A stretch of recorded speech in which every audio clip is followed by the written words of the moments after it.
For centuries, war had one constant. If you could not see the enemy, you could not be destroyed by them. Armies hid behind hills, forests, and weather. Commanders relied on uncertainty.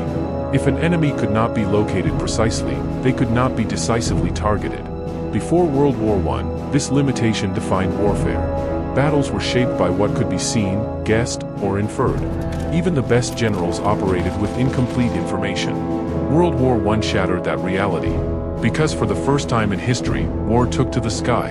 And once it did, there was no more hiding. Before the war, airplanes were not considered weapons. They were fragile machines of wood and canvas, barely capable of sustained flight.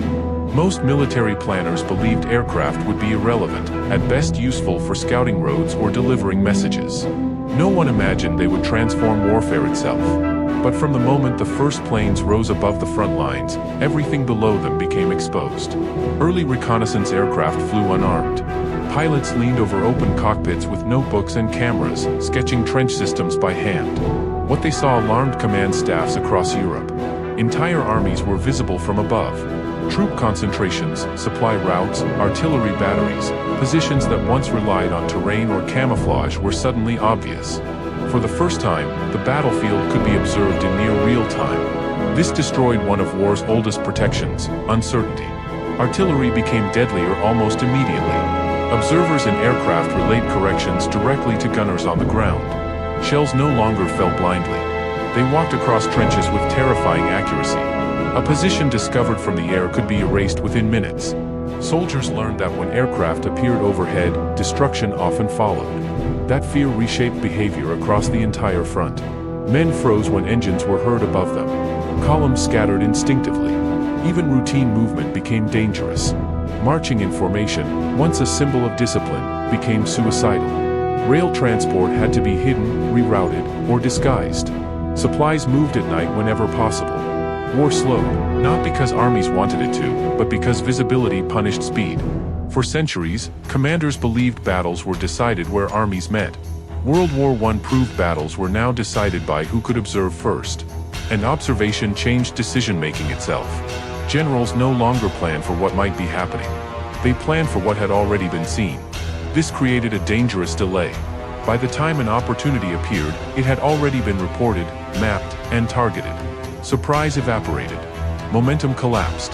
Even when breakthroughs occurred, aircraft exposed them almost immediately. Reinforcements were redirected. Artillery adjusted. Counterattacks arrived before gains could be exploited. Airplanes did not just reveal the battlefield. They stabilized it. They froze war into place.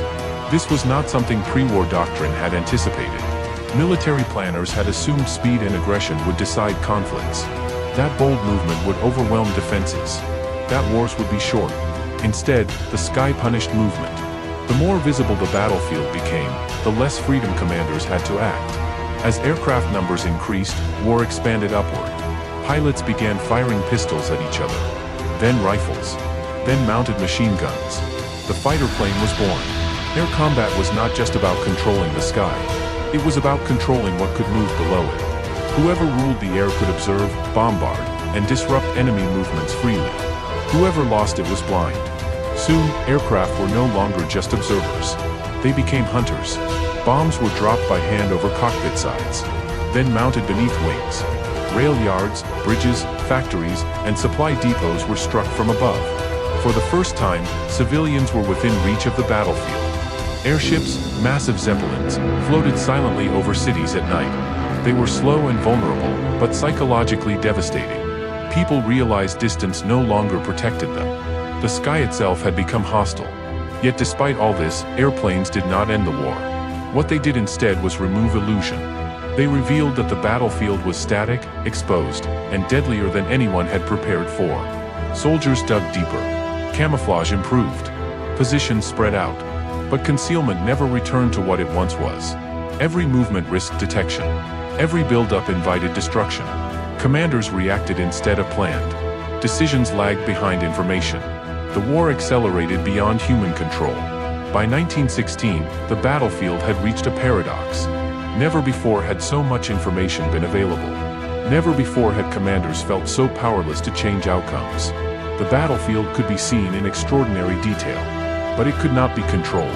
This was the true limitation of air power. Seeing the enemy was not the same as reaching them. Aircraft could expose trenches, but they could not cross them. They could harass supply lines, but not occupy ground. They could terrorize cities, but not force a decision. The sky had revealed the problem, but the solution still had to come from the ground. Trenches remained. Stalemate endured. Movement was punished. Stillness was deadly. War had become visible, but impassable. And that is where the next machine entered the story. Because once war could be seen from above, commanders faced a brutal reality. They could see the battlefield clearly. They just had no way to move through it. To solve that problem, armies would turn not to the sky, but to the ground. In the next video, we'll examine the machine designed to break the trenches themselves. The tank. The weapon built not to observe war, but to force it to move again.